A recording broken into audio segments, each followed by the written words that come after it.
The music industry has been lying to you and has brainwashed a lot of you to believe that becoming a full-time artist means that you can only earn income from your art and the music you release. And it's tricked you into thinking that staying independent means staying broke and getting paid to selling out. Welcome to the All About Helping podcast. I spent the last decade helping independent artists reach their first 100,000 Spotify streams through social media storytelling. And for months, I've been reflecting on the direction that I want to take this pod. And it's definitely a shift that most of you might not even expect or see it coming. And I think you'll appreciate where I'm coming from, because I'm in an entirely new phase of my life. Just become a dad recently, and my thought process has entirely switched. And I know my purpose is to help artists fulfill their dreams of giving their artist career the maximum possible chance. And for that to happen, I can't just stand by and give advice for streams, views, likes, comments, but then watch you suffer in not earning money as a musician and not building a bulletproof mindset. I have to be there for you every step of the way on your journey as a musician and make success a decision that changes your life forever. And so in this rebirth episode of the All About Helping podcast, I wanted to talk how musicians are building 7 revenue streams to become a full-time artist. At one point in my life, 10 years ago, I was by definition a full-time artist. I was only surviving off my DJ gigs. And to be real with you, I have never felt more anxiety ever before in my life. I was constantly worried where the next paycheck is going to come from, when those late invoices for work I'd already done was going to get paid. And I was standing at the cash point most times, just praying that money would come out. And this wasn't the dream that the music industry sold me. There was no congratulations for being a full-time artist and breaking free from the shackles of a 9-to-5. There was no award for earning money entirely from your art. And at one point, it got so bad, I actually had a full mental breakdown. And that night, I was wandering the street, just not knowing what to do. And I made a promise to myself, never, ever again would I rely on one source of income to survive. I would never put my destiny into someone else's hands. I decided you have to generate multiple ways to make money as an artist. So here is the list that I came up with. Now, it's going to be slightly different for me as a social media coach and a music marketing strategist. But for yourself as an artist, it's going to be this: gigs, song royalties, merch sales, digital products, voice for hire, music publishing, and brand sponsorship. I want to go into each one of these in detail and figure out how you can help generate yourself a full-time income using a combination of these methods. Now, full disclosure, you do not need to have all of these instantly. You can absolutely pick one per quarter of the year and focus on that for 3 months. Then 3 months later, try adding a second one, maybe a third one, maybe a fourth one, and you find your balance. It took me years to get to this point, but I'm finally in a position where I can predict where different revenue streams are coming from. And if one of them is drying out, I can turn that tap on a little bit more. And if one of them's getting in enough, I can turn that tap off. And you could find a way to manage your time in exchange for your revenue. So let's deep dive. All right. Number 1, gigs. Now, as a DJ, I would go out and try and find as many gigs as possible. But for you as artists, a lot of you are waiting by the phone. A lot of you are waiting for a DM or waiting for an email, and you're not actively pitching yourself to get new bookings. So you play the mathematics game. If you charge just £100 for a gig, you play 5 gigs a month, it's £500. And that money can go a long way towards helping you with the rent, towards taking one day back from your life in your day job and finding more time to work on music. Maybe that pays for a music video. Maybe that pays for your Facebook ads budget for your next song. So playing more gigs benefits your entire artist career. It's going to increase your profile. It's going to get new audiences to discover you. It's going to give you content that you can use for future gig bookings, because the best way to manifest new gigs is from footage of gigs showing how well you played and why people wanted to come to see you. And the fact that you as a creative are not asking for more gigs can be a problem. So that would be the very first step you can take to try and build your revenue streams, is to get more bookings. Now, if you think you're a small creator and you can't charge, that's okay. Start off with free gigs. There is the So Far Sounds community. There are open mic nights. You can play in a restaurant or a bar. You know, if you can half decent on the piano and you can sing while people are having a meal or having a date night, you can entertain them. And it doesn't have to be content you promote on social media when I say a gig. It can just mean the act of performing and you get paid for as a service. And so for myself as a social media coach, that is actually lectures and talks that I give. So I often go to companies like BBC One Extra, BBC Asia Network. I might go to a school like the East London Arts and Music Academy, and I'll give a talk in front of their students, and I just send an invoice in exchange for that lecture.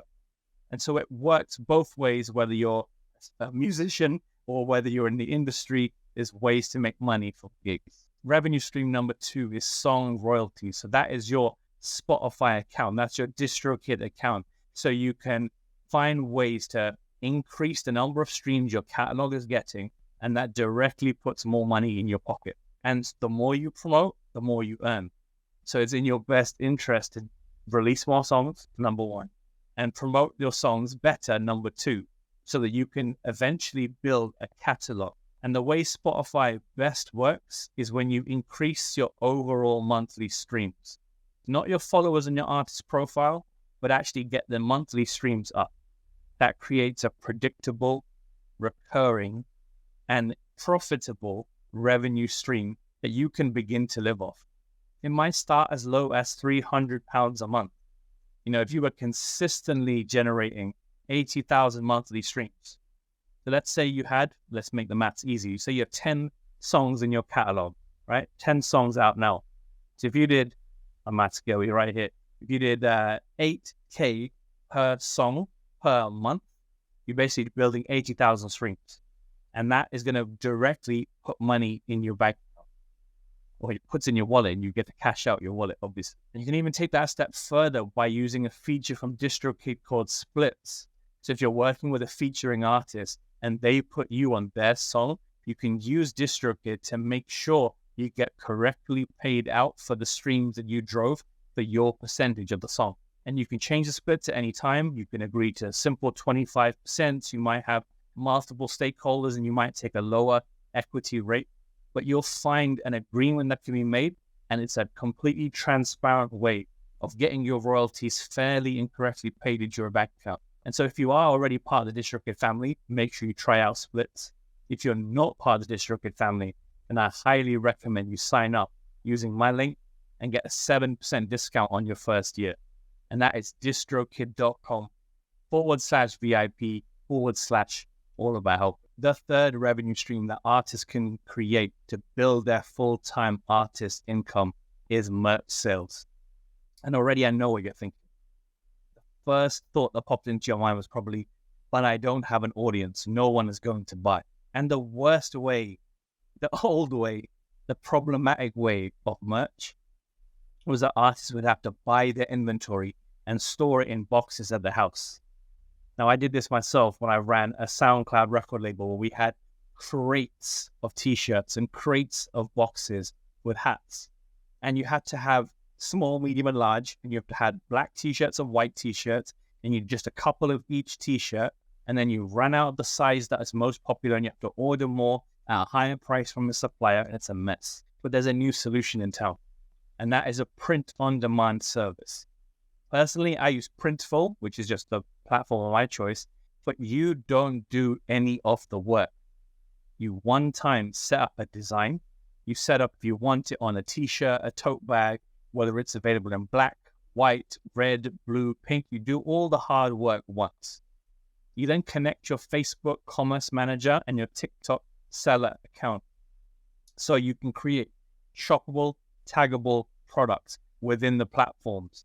Then you wear your own merch and tag your merch whenever you wear it. So the more content you create, the more chance you have to sell.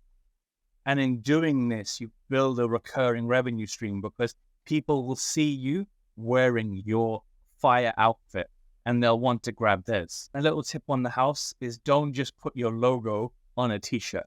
No one wants to buy in to wearing and promoting you. But instead, what I did in my merch, I put inspirational quotes on the front of t-shirts. Whenever I do a consultation and whenever I give some amazing advice, the person will say, is there any way I can thank you? And I'll just say, consider buying a t-shirt, right? It's the ultimate way of saying thanks. Rather than join one of my programs, join my course, I say, no, just say thank you, buy a t-shirt. And you'll rep the brand and it helps me in every way possible. And so consider signing up for Printful and create your system. It's not sponsored by them in any way. I just love the process. You basically make profit after the operating cost of the t-shirt itself and the printing or the embroidery. Revenue stream number 4 that musicians can use is to create digital products. And by this, I mean like sound packs. I mean plugins. I mean vocal stems that people can use. And when you work with a partner like Splice or any of these sound libraries, you can get in contact with them and see if they'd make you an offer to create a pack for them. And you can either get paid a small percentage every time your pack sells, you make income. So once again, the more you promote this pack of yours, the more you're going to earn. Or you could quite literally build your own store on your own website and sell it privately. And in doing so, you can create content offline and you don't use this in conflict with your main artist account, or you could, right? And there's 2 ways of doing this. You can either do it completely offline so that your fan audience never know that you're selling these packs, or you do it online and you make a harmonized approach where your fans know that you also have a sound pack that's not for them. It's for other producers who might want to learn how to create using the things that you've created, whether it's plugins, vocal chops, or anything else. And digital sales can also be something else. It could be like a songbook, where you've taken all the lyrics of the album and you've beautifully designed it and you've put the stories behind each song and you sell it for a couple of pounds on a Bandcamp or even your own website. It could be something like a recurring membership service like Patreon or anything else, OnlyFans, for example, where you're getting people to buy a digital product for you and create a recurring revenue stream. This might be low ticket, and I need to expand and unpack this in so many ways in the near future. But what starts off as just £10 a month with 100 people starts to become a very profitable business of £1,000 every single month locked in. And the secret is not to create more content than you need. Try and take what you're already doing, create content around that, and so you're not adding extra workload onto your plate to commit for a few number of people at the start. Ideally, you take something you're already doing. Let's say you're making a DJ mix. And so it doesn't take much effort to export the track listing and only give that to your subscribers, not to everyone else. That's just an example. Revenue stream number 5. Some of you might get some smoke for this one, but it's voice for hire.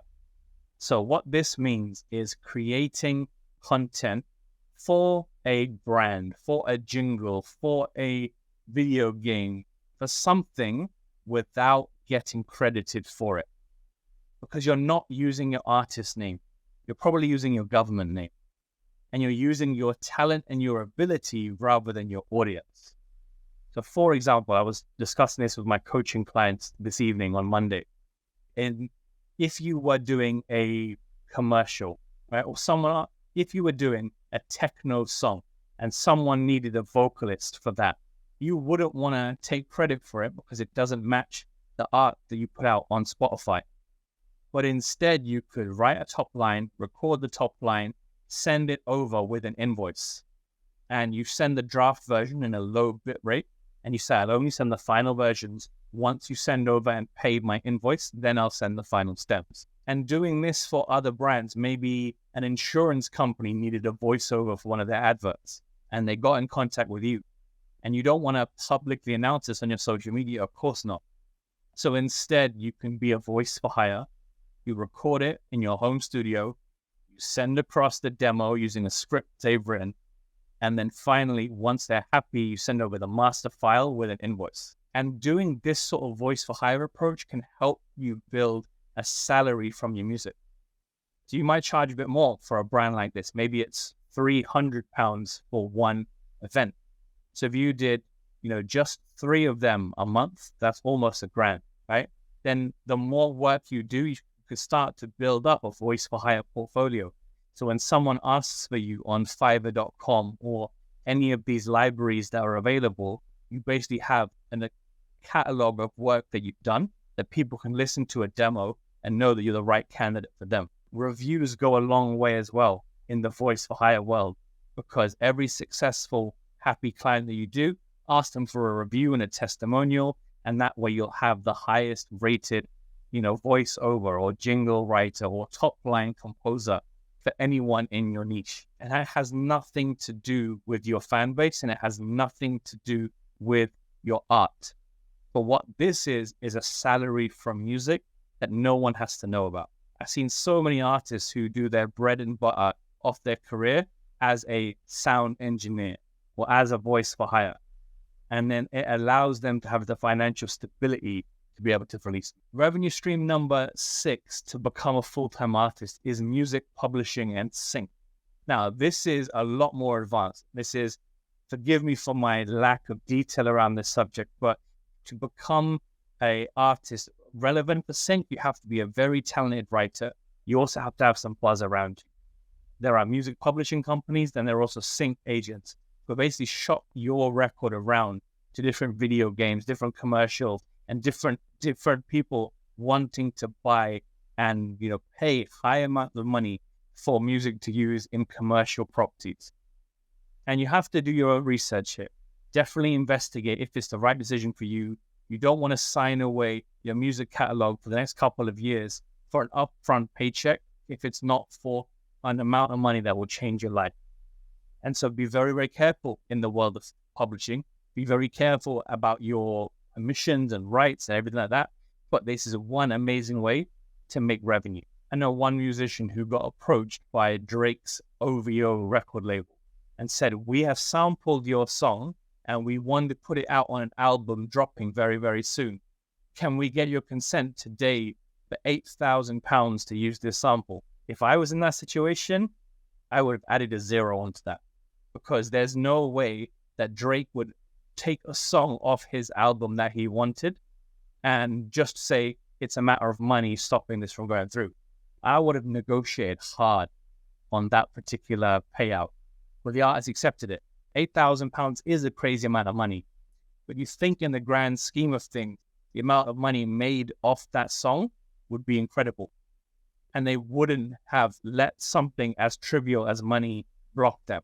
At least they would have made a counter offer somewhere a lot more appropriate halfway in between. And so publishing is once again an amazing way to get money, but artists need to educate themselves on what it takes to get in contact with sync agents. I love this video game called Madden NFL. And inside that game, there's a very particular type of beat they go for. And all of the raps use lyrics about NFL and about American football. So you can almost play the game, like metaphorically speaking, pun intended, that you can design a song that can get synced. Because if you write enough raps about players and about the actual sport itself, touchdowns and, punt returns, whatever it might be, you can manifest your own sync deal. So let's wrap up the list with revenue stream number 7, brand sponsorship. This is probably my favorite out of all of them. And as an artist, I've made well over 15 grand in the last year and a half from brand sponsorships, working with the likes of DistroKid, Playlist Supply, Pirate Studios, and many other companies. And you create content for their social media channels or content for your social media channels tagging their brand. Doesn't matter which way around you do this. And I have a course that I'm building in the very near future, how to attract, negotiate, and publish your first brand sponsorship deal that I'm excited to release at the end of this year. How you can do this is to really start contacting brands and make them an offer of what you can do for them. You will make 1 reel, 3 stories, and a photograph.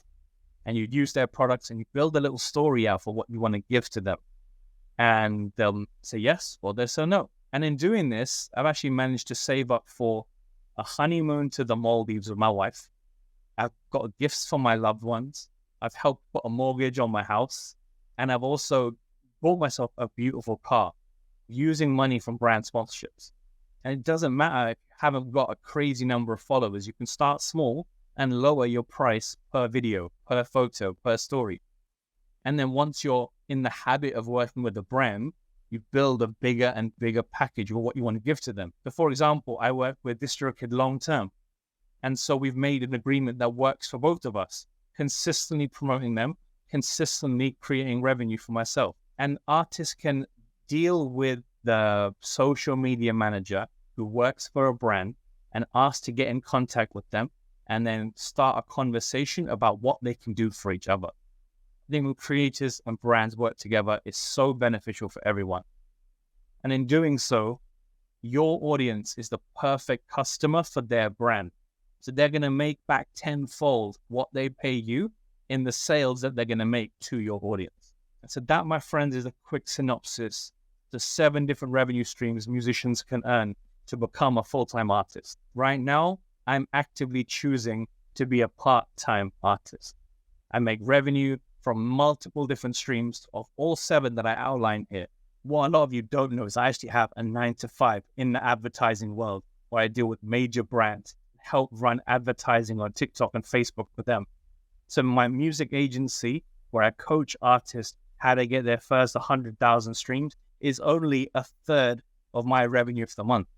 And on top of that, I have the gigs, I have the brand sponsorships, I have the merch sales, I have the digital products and downloads, I have my royalties when I work on an affiliate commission with some brands and they give me a link that I get paid for the sales I bring in. There are so many ways to compound your revenue as an artist. You do not have to stay broke as a creator. You start with one tactic, and then 3 months later, you build it out. You start a second one of these, and you continue that process until you founded yourself a music business. Spotify payouts alone will not be the way you can succeed. I had an artist friend a long time ago. He lived off £35 a month. He slept on the floor in his sister's living room. He made beats all day long because he was too afraid to reach out to anyone and ask for his true value. But I don't want that to be you. So this is your calling, to take action and build a revenue stream for yourself. That's a wrap on this episode of the 7 revenue streams musicians need to become a full-time artist. Send this to a friend who needs to hear this, and make sure they're aware that the All About Helping channel is here to support their dream of becoming a full-time creator and helping them increase their streams online. I've loved this. I hope you have too. Let me know if you found this valuable. Peace.